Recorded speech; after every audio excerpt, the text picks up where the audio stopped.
Thanks for joining for this episode of the TechSpective Podcast. My guest for this episode is Mr. Jake Kouns. So Jake, say hello to everyone. Hello, everyone. Thanks for having me, Tony. Thanks for joining me. So give me a little bit of, your background, your current role, and kind of what, you're with RiskBased Security, what RiskBased Security as a company is. Yeah, that's a big question, my friend. How can I break this one down? Well, we just celebrated our 10th birthday as a company. Yes, 10 years old. Startup, fully bootstrapped, never took any institutional money. I sort of joke these days that all these companies that raise all this money saying they're billion-dollar valuations, they're the unicorns. I sort of say we're the unicorn, took no money, profitable 10 years. But hey, that's for maybe another episode. But yes, I'm one of the founders and currently the CEO of RiskBased Security. At the core of what we do, we're a data company. We kind of have two mantras that we live by. The first is better data matters, better data, better cybersecurity outcomes, right? And then the other one that we say all the time is not just security, the right security. And if you're looking at the intelligence out there about what's going on in the world from a vulnerability standpoint, from a data breach standpoint, and you overlap that with the intelligence about yourself, right, your assets and what you're doing, then you can prioritize, then you can remediate.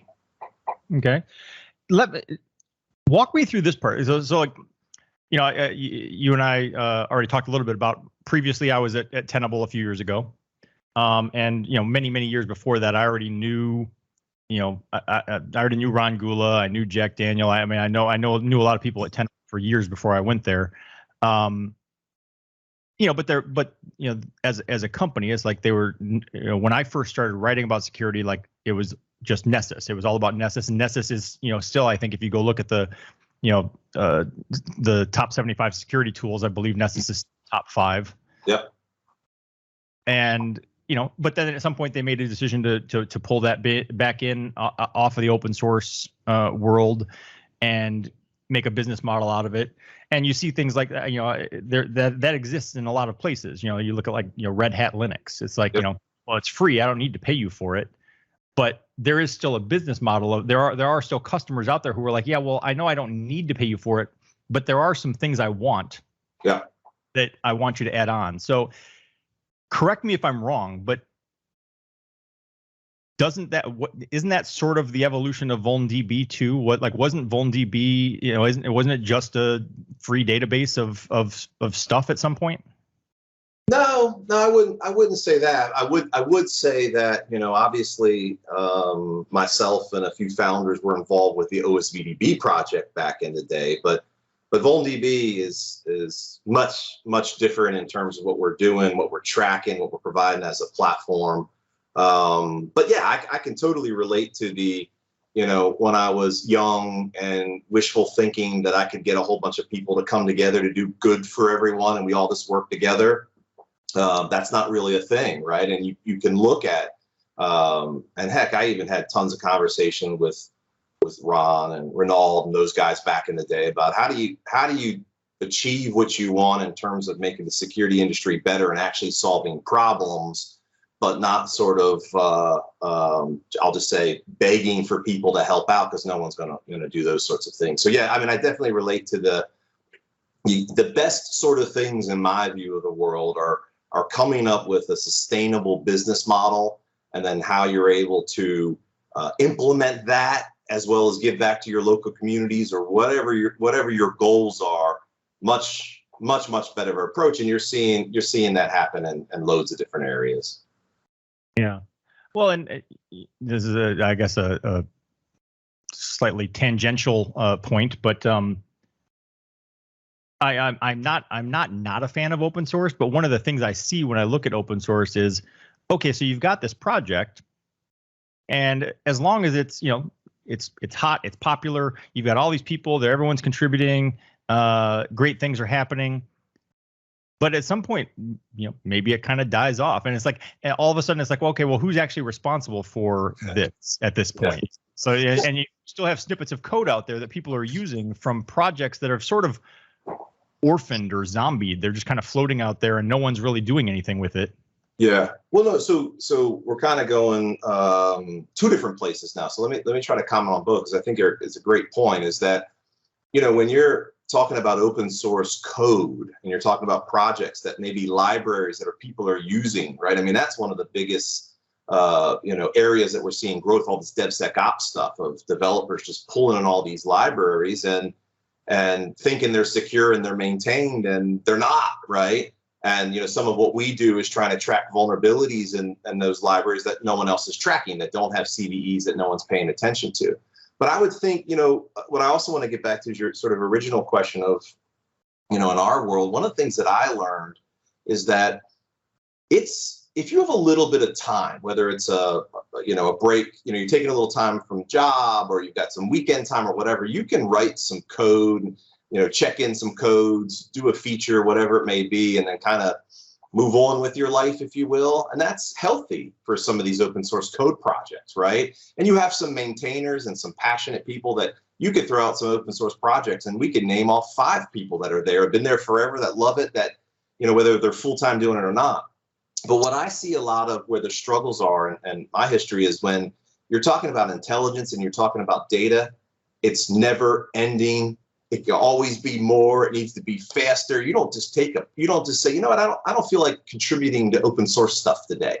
It doesn't work like that, right? And I think that's the same thing that, if you, again, and I can't put words in people's mouth, but you look at even like, the Nessus story, right? You have the code, but then you're still writing signatures and you're still doing all this work. It's not like you put it out there and that's all you got to do. There's a lot to it. And in the intelligence space, every day, all day, 365 days a year.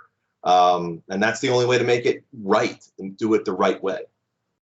Yeah. Well, and sort of the reason I went in that direction from where we were talking in the first place was I was kind of looking at thinking of it from the perspective of, you create something like Nessus or Nmap or, Snort back in the day, and it is this open source project, and it's just a labor of love, and you're just doing something to give, you've got all these people who are contributing, and it's got momentum. Yeah. And you're just doing it altruistically. But at some point, to continue to maintain that and to continue to invest your time and effort to make sure that it keeps up with what it needs to in terms of its own vulnerabilities and patching, and also that you continue to add features and capabilities that keep up with the current technology, that you need to be compensated for that. Like that at some like you've hit it. I think you've described sort of my journey, right? I mean, I have fond memories of working in the open source stuff, and then there's a lot of pain that I look back on it too and go, man, I wish I could have got this to work or whatnot. And I think ultimately, with my sort of view on open source moving into, a commercial offering, I was just so frustrated with not being able to implement the things that we wanted to get done. I mean, I can, I start to get cranky some days, and I don't want to go on a rant when I look back to the stuff well over a decade that we wanted to get done, that we've talked about, and we just couldn't get anyone to code it for us, or we couldn't get anyone to do these things for us, or we couldn't collect the data that we wanted to, and we're begging people to try to help us, or begging, sponsors, and to give Tenable credit, Ron was one of the early on people that was trying to sponsor these kind of projects. But even then, he would have people come to him and say, well, marketing says we're not getting any clicks. And I would sort of joke and laugh and say, no one clicks in security. Of course, marketing's not going to get the clicks that they want from those kinds of things. So I think it's a tough balance. And what I try to say to some people, because I do have some people from time to time that'll ask me questions or stuff, and I say, try to grant a little sincerity that open source is a lot of hard work, and people, start these things out of passion, and then at some point it's painful to maintain and not achieve the things that you want to. And the natural progression is to try to continue to do good, but turn it into a business that can actually help local communities, that can hire people, give people opportunities, and then you actually can make a difference in the security world. So it's tough for anyone that's worked in the open source world. It's a tough thing to crack. Right. So you mentioned at one point when you were talking about kind of what risk-based security does and what VulnDB is, about vulnerabilities that don't have CVEs. So let's talk about that a little bit. I mean, we're the security industry, we're familiar with CVEs and MITRE kind of working to have some sort of a agreed upon framework so that we all think so we're all talking about the same vulnerability. So where are you at in relation to the CVEs? Like how do you play with like what vulnerabilities are you detecting and like what I can't even think of how to ask the question right. So just answer what you think I'm asking. I'll do that, and I'll try to do it with some tact here, because it's a question we've been talking about for 10 plus years, as I mentioned, and one that I think finally people are catching up on here. For quite some time, we actually were supporting and trying to help MITRE and CVE get better. And, the honest answer is we've completely given up on CVE. They are coming up on missing 85,000 vulnerabilities, right? And usually when we would tell people, 10 years ago about that, no one wanted to believe it because, CVE is de facto. If there's no CVID, there's no vault. That is not true, right? It's not true. And so we could get some people to agree to it, but they would say, oh, there's no way they're missing anything of importance. And the fact is that CVE still has a very narrow scope. It's a little bit of like this tall to ride the ride, in my opinion. I like CVE. We use it for some things, but you cannot use it for vulnerability intelligence to prioritize and remediate at your organization. And it's even worse if you're trying to do it for third-party libraries as part of a lot of the SBOM, right? The software bill of materials stuff that's going on. So, I would tell you this, right? 85,000 vulns that are missing. In fact, my team was just giving me some metrics, about ready to release our mid-year reports for Black Hat. That's upcoming. And so for the first half of the year, about just under 13,000 new vulnerabilities were disclosed.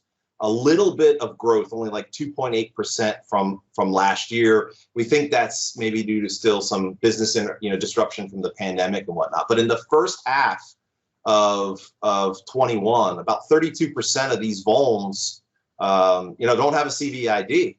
And there's an additional 7% that have an ID, but they're in that reserve status where there's just like no information available. And when we look at that, we're not trying just to flood people and say, look at all these vulns. We put all this metadata on there so we can tell you things like, hey, look, of the vulnerabilities released in 21, here's the ones that have can be remotely exploited. Here's a public exploit. Here's a solution. These are the actionable things for you to do. So we're trying to say, hey, look, the way to look at the vulnerability problem is you want to know about everything. You want to know about everything. And then you want the metadata associated with it so you can determine what you should fix. And believe it or not, there's some vulns you shouldn't even bother fixing. It's not the things that you should focus on.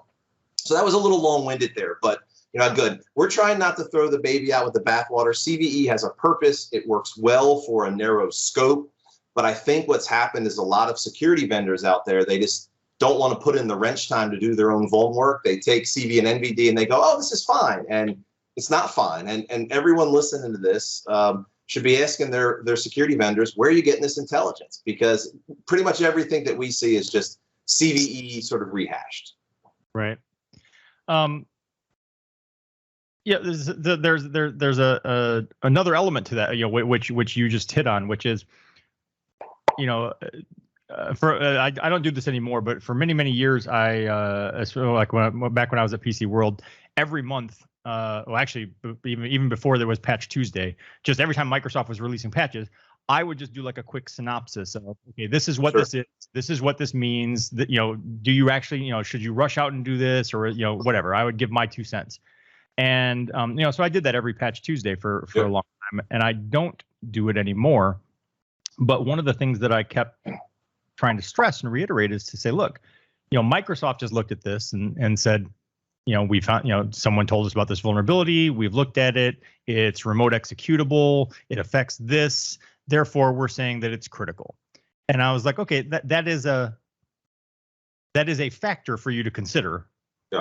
is not the be all end all, because Microsoft doesn't have any idea what your environment looks like and what system that vulnerability exists on. So there's a lot of contextual pieces that you have to kind of overlay on the vulnerability to get to the prioritization. It's like not everything that's a critical vulnerability necessarily is like a top priority for you to rush out and do right now. You might have, maybe it's not even connected to the internet. It's sitting in a closet by itself. Like you don't need to worry about it. Yeah. And so I think that to this day, I feel like a lot of people who are tasked with understanding the vulnerability data and trying to do patch management and vulnerability mitigation and stuff, a lot of them still don't really get that, or a lot of organizations are still getting the prioritization wrong, and it seems like there are so many elements of cybersecurity where the 80-20 rule applies on like every level. So it's like if you could just deal with the 20 vulnerabilities that are going to be 80% of your problem, start there. Yeah, Pareto, without a doubt. So here's the funny thing. And again, I don't want to be ranty today, but you're sort of triggering all my buttons, man. But at the end of the day, when we founded RiskBased Security and we own RiskBasedSecurity.com, people weren't talking about risk-based security, right? And so what you're referring to is spot on. A lot of people want to talk about the severity of the vuln, but that's not an actual risk score, how you should apply that prioritization in your organization. So, I get in these debates with people. There's a lot of really smart folks out there that think about risk scoring. Some want to have different standards. Some want to put financial things to it. We look at risk scores simplistically as what's the value of the asset, what's the threat likelihood, and then what's the vulnerability exposure, and that can get you a risk score.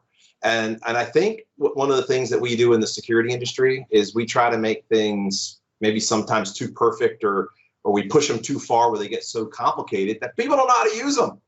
You log into some of these tools these days that vendors have, and if you've ever been on the non-vendor side, which I was before founding RiskBased Security, people use very little of the tools. They can barely get them up and running and configure them.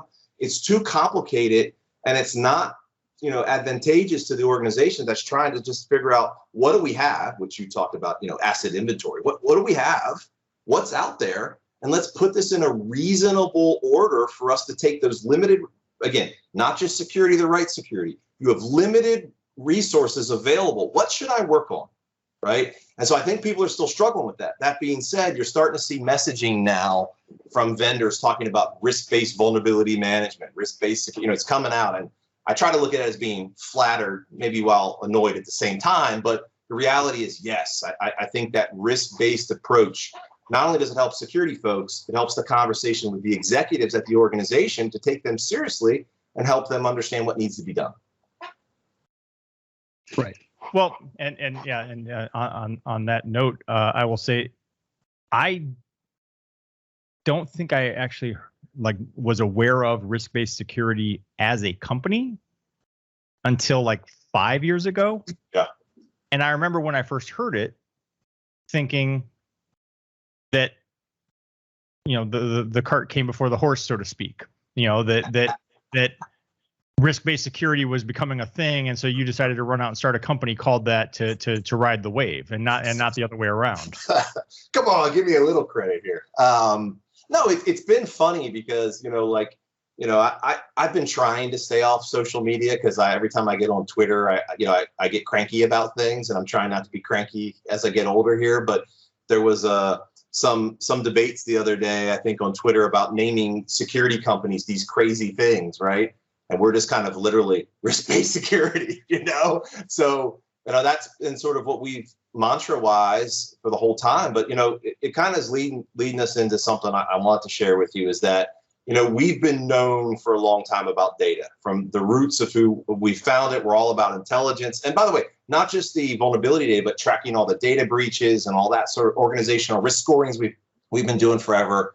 But we kind of thought, and I would, for anyone that's thinking about starting a company, I've got lots of thoughts for you on how to go about it. But one of the things that makes my eye twitch is when you say, "Oh, I didn't know about you guys." We kind of thought if you just had the best intelligence, Field of Dreams style, people will know about it.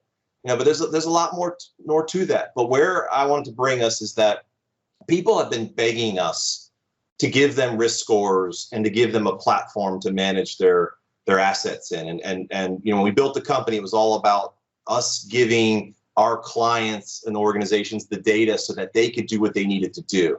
And so I am really proud of us that in March of this year, we launched our new platform, which, since I really never wanted to build a platform, I actually named it the platform in quotations. And it allows, our clients now to upload their assets. We can give them that risk score that we're talking about. It's got a workflow.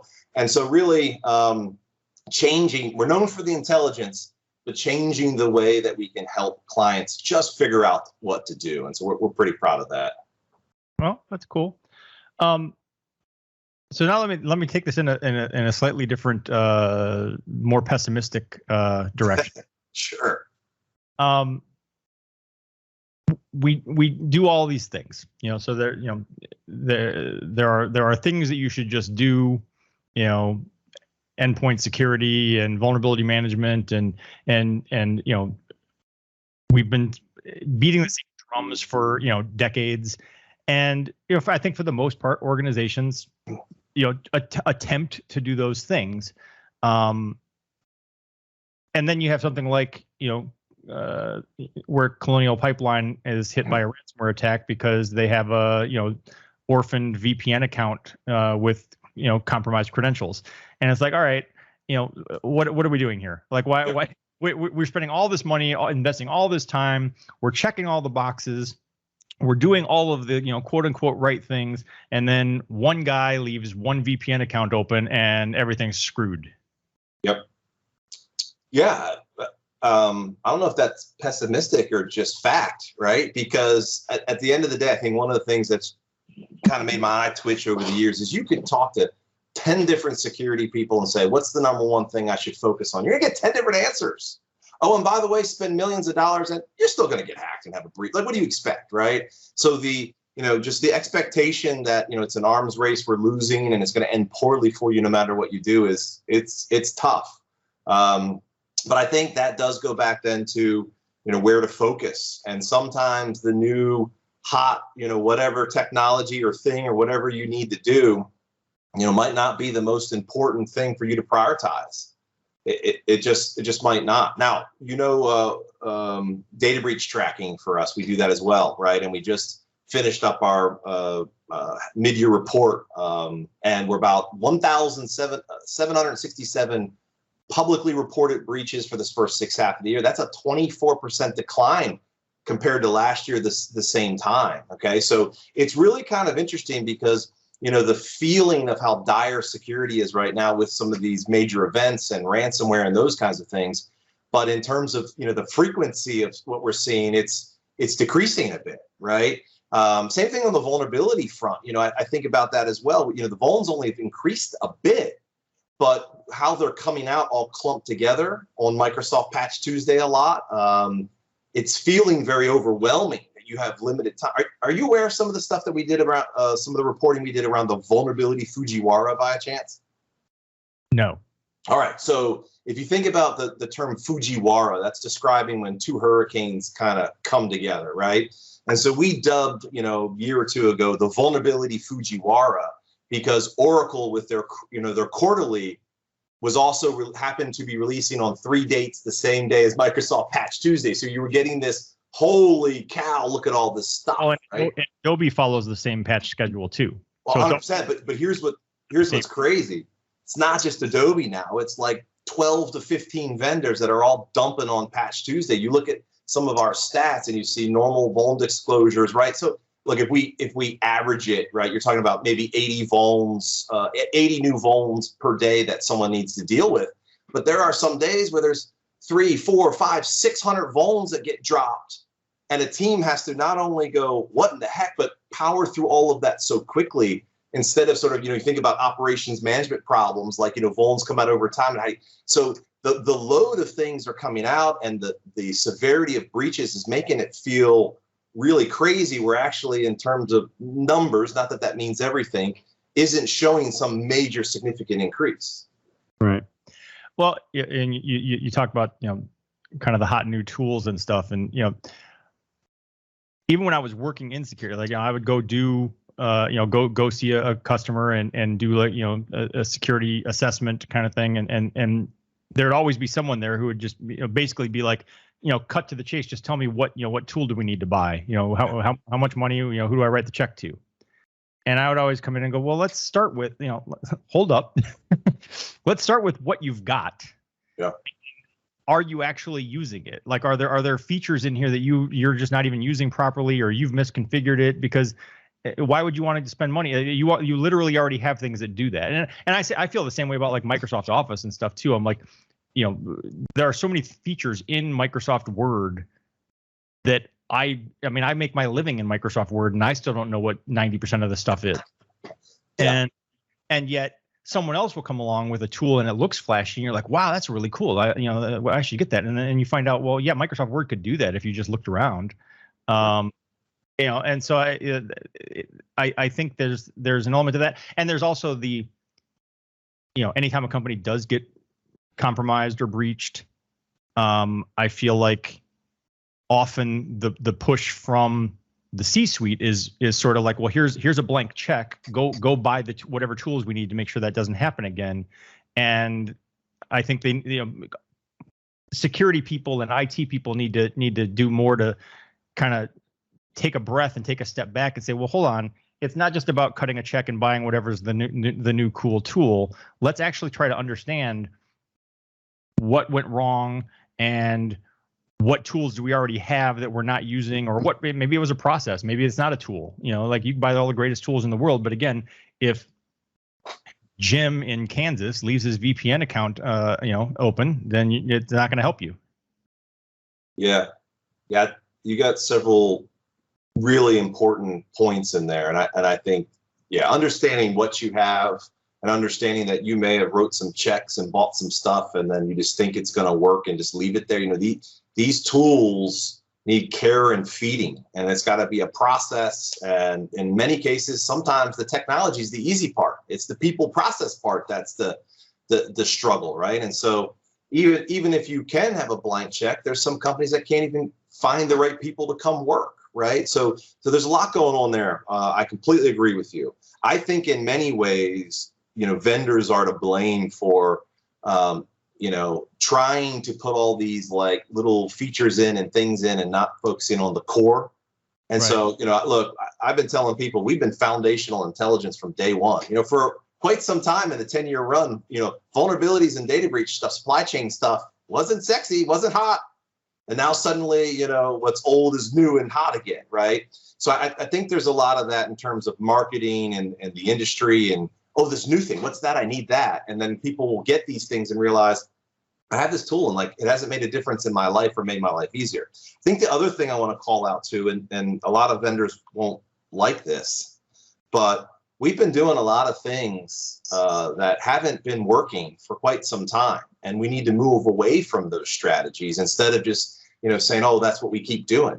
We've been pushing for, a decade now that vuln scanning, that's not a good, no one likes vuln scanning, right? We used to do it because that was the only thing that we knew how to do. But you don't talk to anyone that likes running vuln scanners in an organization, right? So when you start thinking about these concepts that are coming out about shifting left, that's just not a DevSecOps concept. That really is a concept of, yes, it's painful to know where your assets are. But if you put in the time and work with the technology team so that things like, containers and virtualization, you can know what you have. If a new vuln comes out in Apache 1.0, you don't scan your network for it. You go, where are we running Apache 1.0? Right. And then you can prioritize and move it. And so, we've been preaching that for over a decade now of intelligence overlap with what you know about yourself can drive, save money, focus on things quicker. Now, I'm not saying don't ever use a vuln scanner. They have value. They'll find misconfigurations. They can seed your asset inventory. But just to sort of say, well, we've always done that way. Right. And I run into a lot of people at companies that we speak to that they only know that. And so they're a little concerned to get out of their comfort zone. They're an expert on this and they're an expert on just this tool. And they know how to run that tool. And some people are great at the tools, but not stepping back to go, what's the security problem we're trying to solve? And how can we do that with, it gives us better outcomes. Right. And there's also an element of just fundamentals. Just going to like say the SANS top 20 or following like a NIST framework and just saying, look. There are certain things, again, going back to my 80-20 rule thing, like if you just did these things semi-well, you could eliminate 80% of your risk. And if you don't do those things semi-well, no amount of buying flashy tools is going to help you. It's like I don't golf nearly as much as I'd like to, but I use golf as an example because my clubs are forever old, like just eons old, and there's no excuse for my clubs to be this old. But one time when I was thinking about buying new clubs, I said, you know what, I really should actually play more golf and get better at golf before I invest the money in the clubs, because the clubs are not going to fundamentally change my game. Like that's where I'm going to draw the correlation to the tools. It's like, you have to have the foundation, you have to have the fundamentals down. Once you've got that, there might be some things in those tools, if you configure them properly and use them properly, that can take you to a next level. I'm not saying that those tools don't have value, but you've got to have the foundation first. And the same thing with my golf game. Like, might some new irons help? Yes, but not if I don't know how to swing the club. Here's what's funny, and I'm gonna throw a counter golf thing back at you, because thinking about Black Hat coming up here, I too used to love golf, and now I rarely play. And when I do, I get cranky and I have one good shot, and then I decide I still play golf again.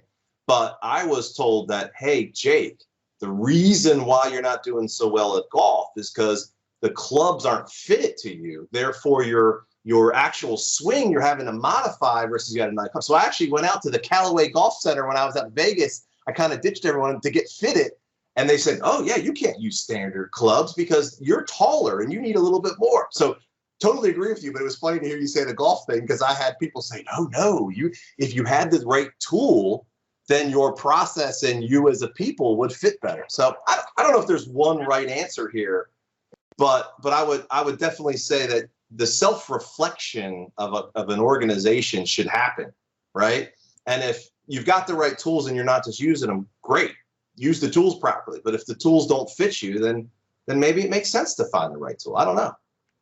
Well, and to your point about, we just do what we do. It's like there's sort of this accepted baseline of, if you're starting from a greenfield organization, it's like, okay, well, we need some kind of an antivirus product on the endpoints. We got to have a firewall, maybe a spam filter.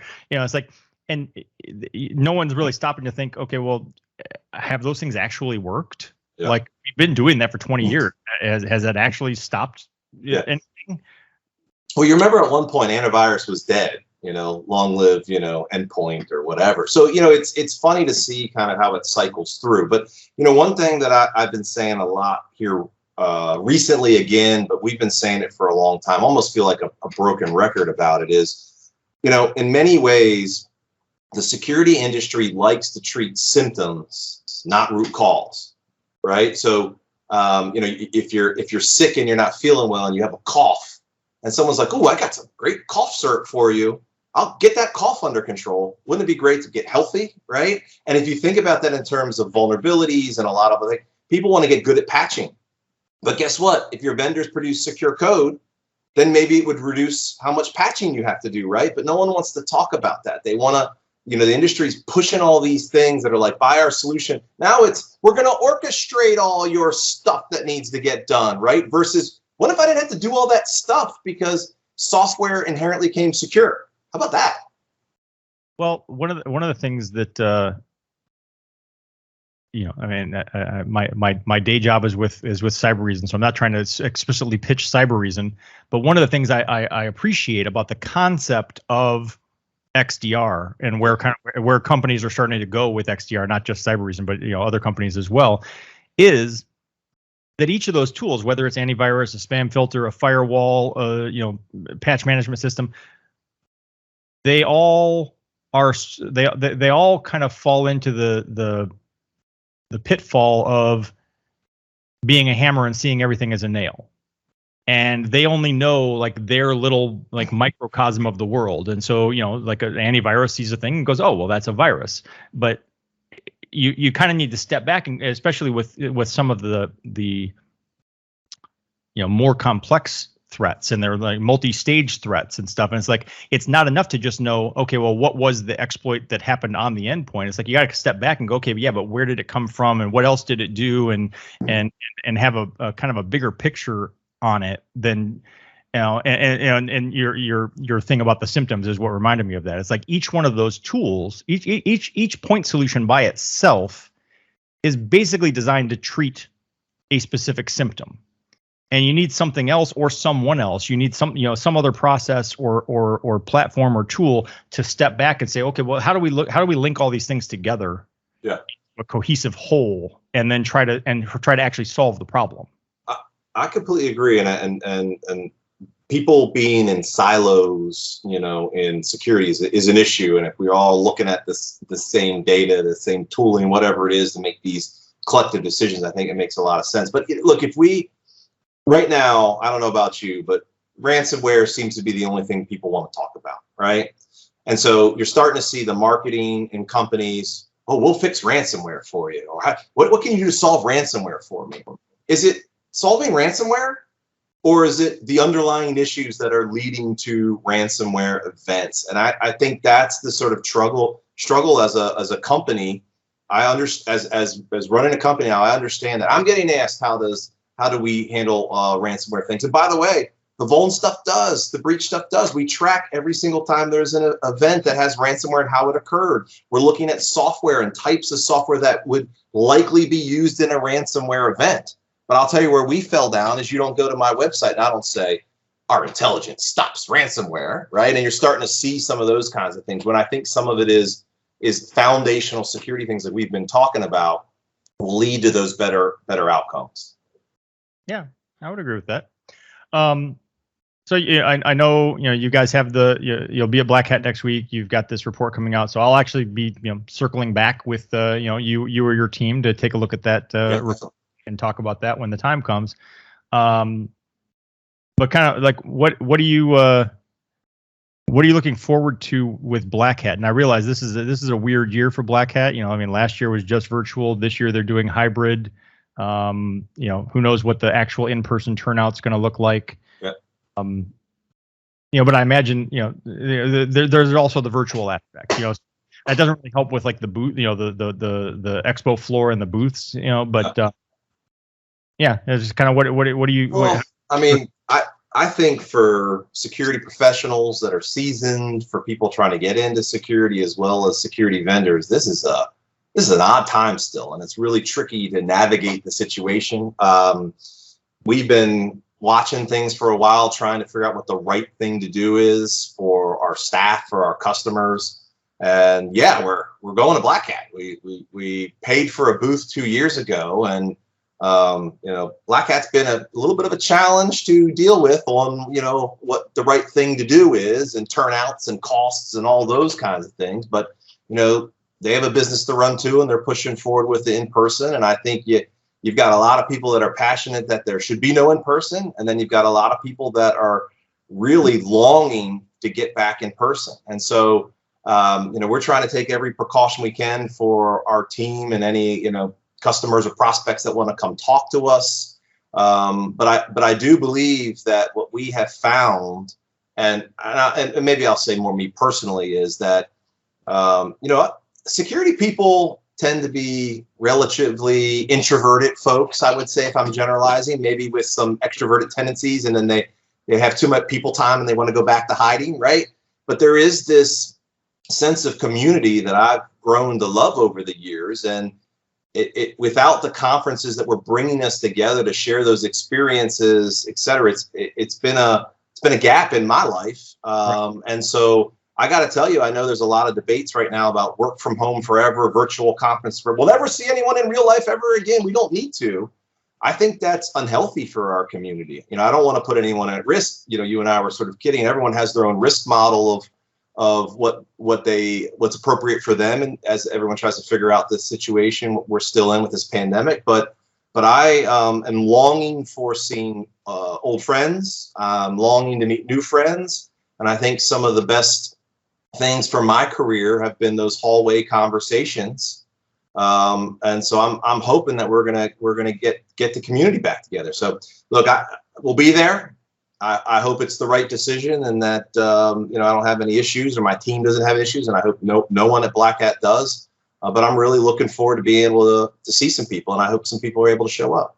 Yeah, I agree, and I, like I said, I had intended to go. I will not be at Black Hat. I'm still, knock on wood, fingers crossed, that come RSA next year, that we will have turned the corner more, and that will be doable. And there we have the security bloggers meetup and stuff, and it's like, that's the I could, everything else at RSA is negotiable. I don't care about it. Anything else, it's all about the security bloggers meetup, and everything else is just gravy. Yeah. No, I'm hoping we continue to get through this and get back to some in-person things. I will also say, and from everyone that I've talked to, and I think you also know this, but I also run RVA Sec here in Richmond, Virginia conference, and we've been trying to navigate it on the conference side too. So I've seen kind of both sides of attending conferences, speaking at conferences. Maybe there's more than two sides. Exhibiting at a conference and running a conference. There's a lot to consider, and there isn't a simple answer for it. But with our community needing to engage, I think when we go back to social media and sending emails, we sort of fracture and divide. And I think when we bring each other together, we're all in this together, and we actually do care about each other. And there's new people that we need to get in. So I'm hoping that this is a positive thing, and we can get back to engaging in a good fashion with the community. All right. Well, I want to thank you for taking the time. It was a fun conversation, and best of luck at Black Hat. And I hope, like I said, hopefully we'll be at RSA in person, and we can officially meet. Yes. Yeah. I feel like we've met, but we can re-meet. And by the way, again, everyone has their own risk model, but if I've known you forever and you're at Black Hat, or you're brand new and I haven't met you, come find me. The first beer or root beer is on me, and we'll safely talk about security. So, and I look forward to seeing people at RSA, and thanks for having me on. It was a great conversation. All right, very good, cool. I appreciate you investing your time to listen to the podcast, but I also invite you to engage on social media. Please go like our Facebook page and follow at TechSpective on Twitter and Instagram. You can feel free to let me know what you like, let me know what you don't like, let me know if you love it, let me know if it sucks, and let me know what products you'd like to see reviewed, or what questions you'd like to see answered in future posts.